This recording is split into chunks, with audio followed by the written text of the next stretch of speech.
IELTS writing task 1க்கு conclusion எப்படி எழுதுறது அப்படின்னு தான் பார்க்க போறோம். ஃபர்ஸ்ட் திங் என்ன ஞாபகம் வச்சுக்கணும்னா, நிறைய சாம்பிள் ஆன்சர்ஸ்ல இன்ட்ரோடக்ஷனுக்கு அடுத்ததே ஒரு ஓவரால் ஸ்டேட்மெண்ட் கொடுப்பாங்க.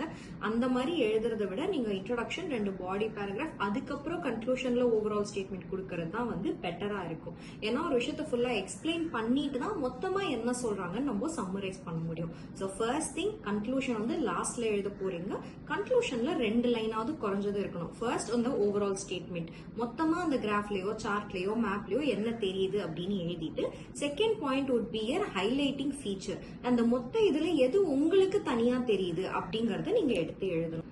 தேர்ட் அண்ட் ரொம்ப முக்கியமான விஷயம், கன்க்ளூஷன்ல வேல்யூஸ் எழுத வேண்டாம். பாடி பேராகிராஃப்ல தான் நம்ம எல்லா நம்பர்ஸும் யூஸ் பண்ணணுமே தவிர்த்து கன்க்ளூஷன்ல யூஸ் பண்ணக்கூடாது.